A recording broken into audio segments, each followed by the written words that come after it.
Assalamualaikum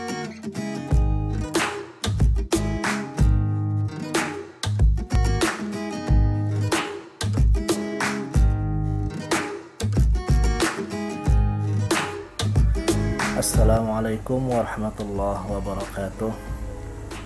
Selamat pagi, salam sejahtera buat kita semua. Alhamdulillahirrabbilalamin. Allahumma sholli ala Muhammad wa ala ali Muhammad. Yang terhormat Ibu Dr. Nur Fadiawati MSI, yang terhormat Ibu Dr. M. Setiarini MSI, dan teman-teman Bapak Ibu mahasiswa Magister Pendidikan IPA yang berbahagia.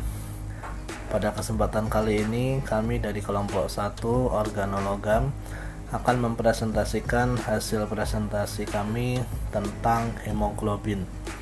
Kami beranggotakan Yolanda Eka Putri, Nasiruddin, dan Egi Raska Likita.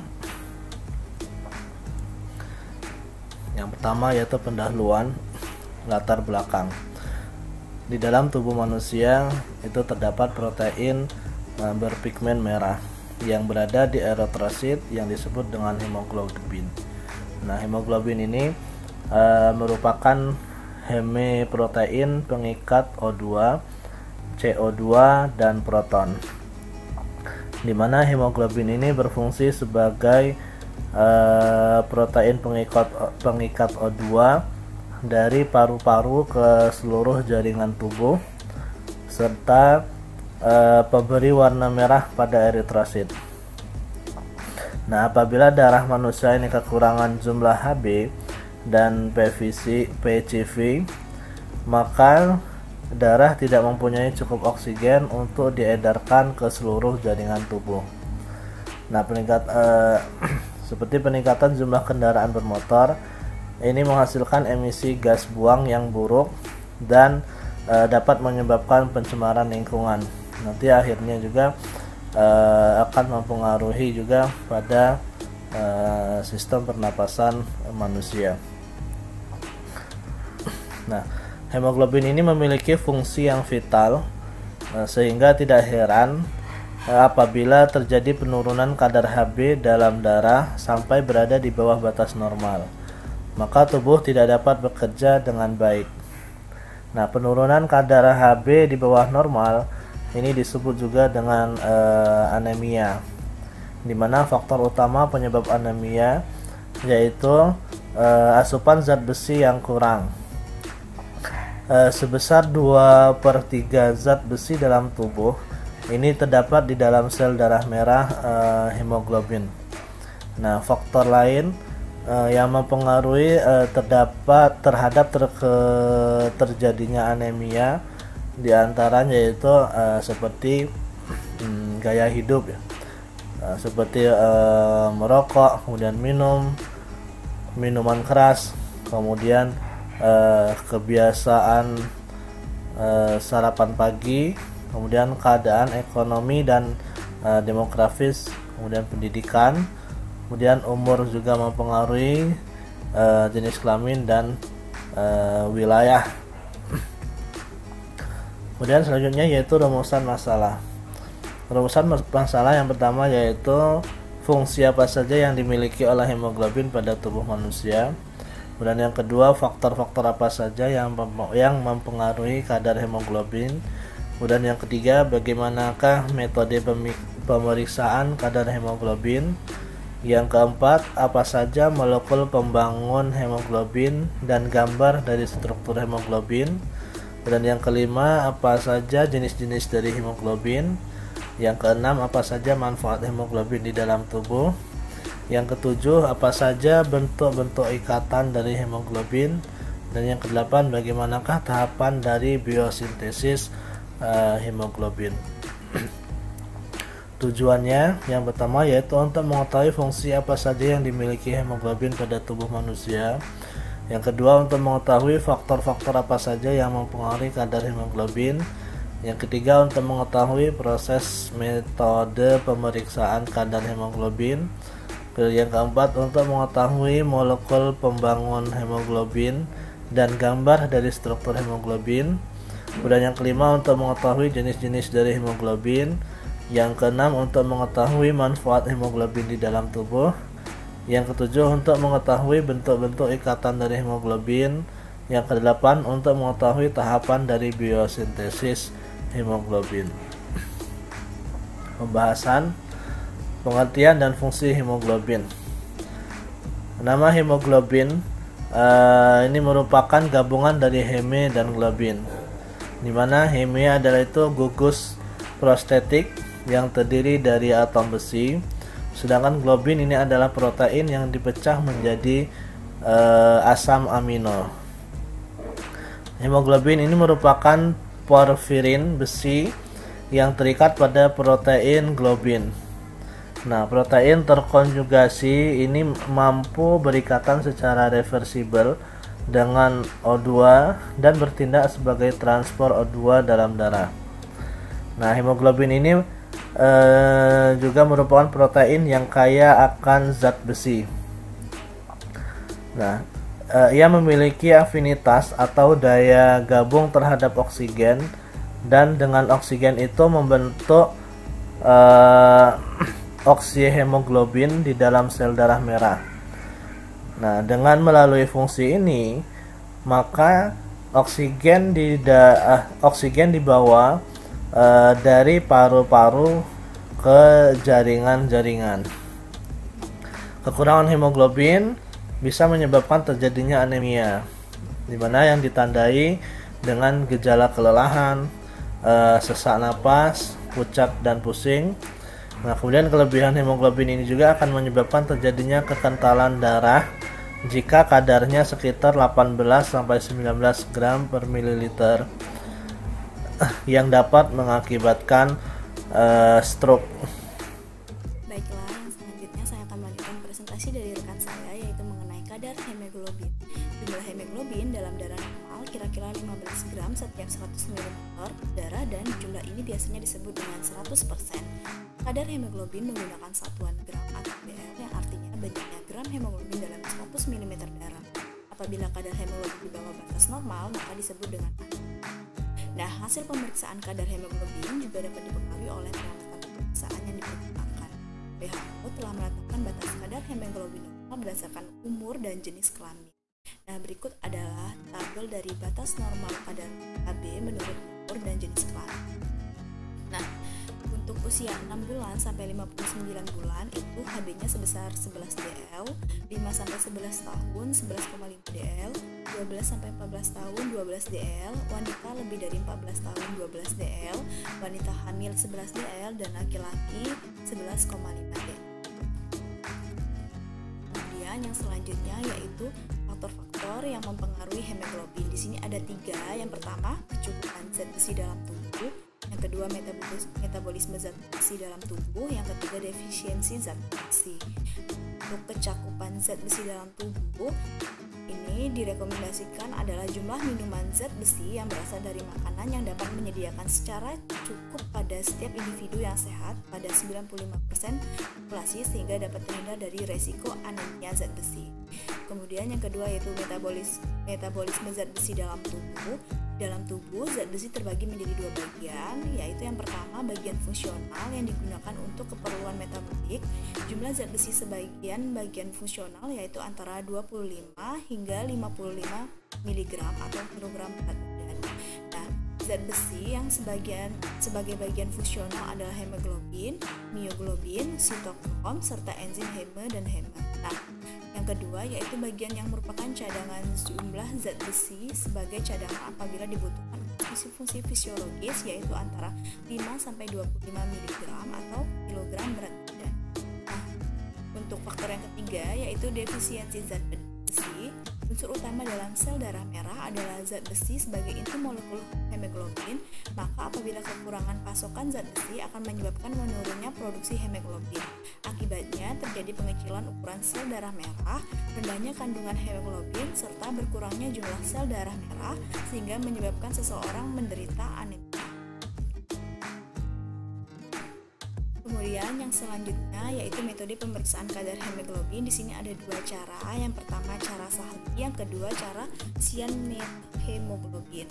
Untuk cara Sahli kurang baik karena tidak semua macam hemoglobin diubah menjadi hematin asam, misalnya karbon hemoglobin, methomoglobin, dan sulhemoglobin. Selain itu, alat untuk memeriksa hemoglobin cara Sahli tidak dapat distandarkan sehingga ketelitian yang dapat dicapai hanya kurang lebih 10%. Sedangkan cara cyan-methomoglobin, cara yang dianjurkan untuk penetapan kadar hemoglobin di laboratorium karena larutan standar cyan-methomoglobin sifatnya stabil, mudah diperoleh, dan pada cara ini hampir semua hemoglobin terukur kecuali sulhemoglobin. Pada cara ini ketelitian yang dapat dicapai sebesar kurang lebih 2%. Selanjutnya yaitu mengenai struktur hemoglobin. Di sini molekul hemoglobin terdiri dari globin, apoprotein, dan 4 gugus heme, suatu molekul organik dengan 1 atom bersih. Nah, hemoglobin tersusun dari 4 molekul protein atau globulin chain yang terhubung satu sama lain. Hemoglobin normal orang dewasa terdiri dari 2 alpha globulin chains dan 2 beta globulin chains, sedangkan pada bayi yang masih dalam kandungan atau yang sudah lahir terdiri dari beberapa rantai beta, dan molekul hemoglobin itu terbentuk dari 2 rantai alfa 8 dan 2 rantai gamma yang dinamakan sebagai HbF. Nah, pada manusia dewasa, hemoglobin berupa tetramer mengandung 4 subunit protein yang terdiri dari masing-masing 2 subunit alfa dan beta yang terikat secara subunit-subunitnya mirip secara struktural dan berukuran hampir sama. Tiap subunit memiliki berat molekul kurang lebih 16.000 Dalton, sehingga berat molekul total tetramernya menjadi sekitar 64.000 Dalton. Nah, hemoglobin juga berperan penting dalam mempertahankan bentuk sel darah yang bionkaf. Jika terjadi gangguan pada bentuk sel darah ini, maka keluasan sel darah merah dalam melewati kapiler jadi kurang maksimal. Jadi, hal inilah yang menjadi alasan mengapa kekurangan zat besi bisa mengakibatkan anemia. Jika nilainya kurang dari nilai di atas, bisa dikatakan anemia, dan apabila nilainya kelebihan akan mengakibatkan polinemia. Pada saya terdapat gambar dari struktur kimia Hb, terus ada gambar Hb. Nah, struktur Hb terdiri atas 4 grup heme dan 4 rantai polipeptida dengan total asam amino sebanyak 574 buah. Rantai polipeptidanya terdiri atas 2 rantai alfa dan 2 rantai beta dengan masing-masing rantai berkaitan dengan 1 grup heme. Pada setiap rantai alfa terdapat 141 asam amino dan setiap rantai beta terdapat 146 asam amino. Pada pusat molekul terdapat cincin heterosulfid yang dikenal dengan nama porifin. Porifin ini terbentuk dari 4 cincin pyrrol yang dihubungkan oleh suatu jembatan untuk membentuk cincin tetrapyrrol. Pada cincin ini terdapat 4 gugus mitral dan gugus vinil serta 2 sisi rantai porifin. Porifin yang menahan 1 atom Fe disebut dengan nama heme. Pada molekul heme inilah Fe dapat melekat dan mengantarkan O2 serta CO2 melalui darah. Nah, yang selanjutnya yaitu jenis-jenis hemoglobin. Di sini ada 3. Yang pertama hemoglobin embrio, yang kedua hemoglobin fetal, dan yang ketiga hemoglobin anak. Untuk hemoglobin embrio ini merupakan hemoglobin primitif yang dibentuk oleh eritrosit imatur di dalam yolk sac. HbE ditemukan di dalam embrio dan akan tetap ada sampai umur gestasi 12 minggu. Kemudian yang kedua yaitu hemoglobin fetal. Hemoglobin fetal atau HbF ini merupakan Hb utama pada fetus dan newborn.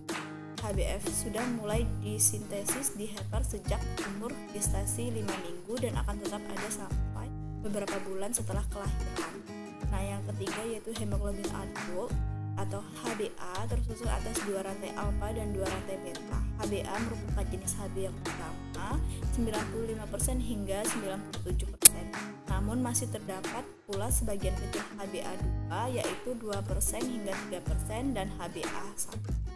Baiklah, presentasi yang selanjutnya akan dilanjutkan oleh rekan saya. Berikutnya yaitu manfaat hemoglobin. Hemoglobin di dalam darah membawa oksigen dari paru-paru ke seluruh jaringan tubuh dan membawa kembali karbon dioksida dari seluruh sel 12 ke paru-paru untuk dikeluarkan dari dalam tubuh.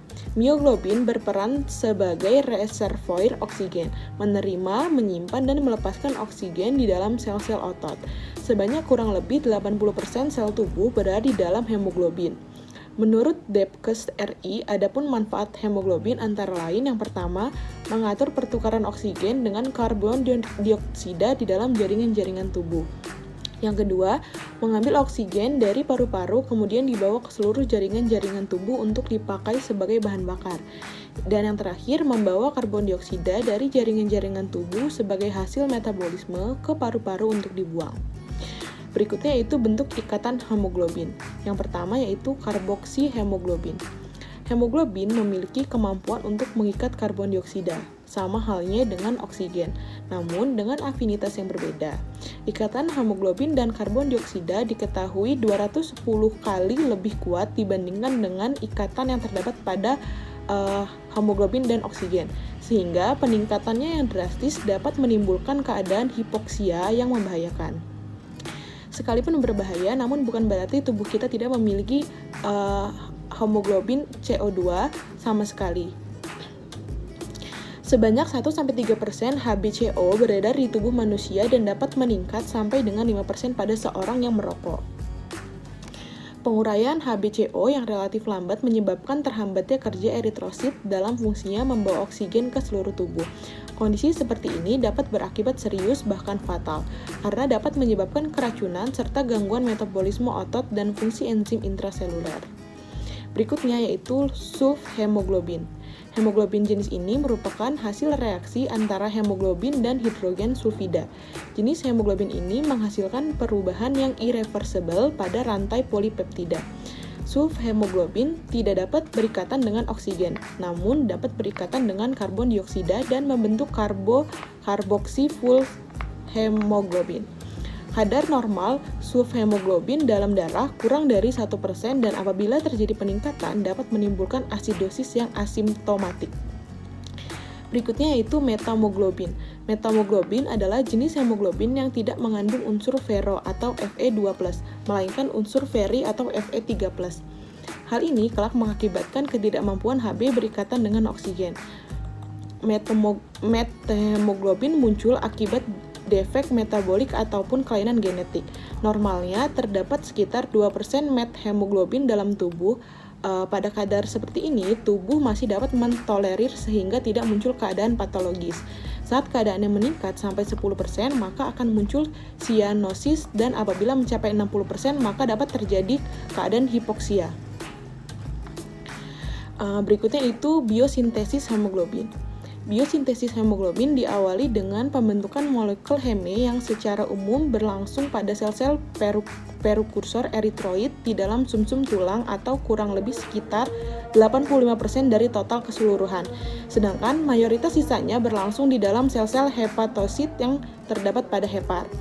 Biosintesis heme dapat dibagi ke dalam 5 tahapan fungsional, yaitu yang pertama, pembentukan unit pirol monomer, yang kedua, kondensasi 4 unit pirol untuk membuat polimer siklik, yang ketiga, modifikasi rantai samping, yang keempat, oksidasi cincin untuk membentuk sistem ikatan rangkap terkonjugasi, dan yang terakhir, pemasukan zat besi. Nah, berikut ini adalah skema dari biosintesis hemoglobin. Heme yang sudah terbentuk lalu akan saling berikatan dengan rantai globin untuk membentuk hemoglobin. Demikian presentasi dari kelompok kami. Terima kasih. Wassalamualaikum warahmatullahi wabarakatuh.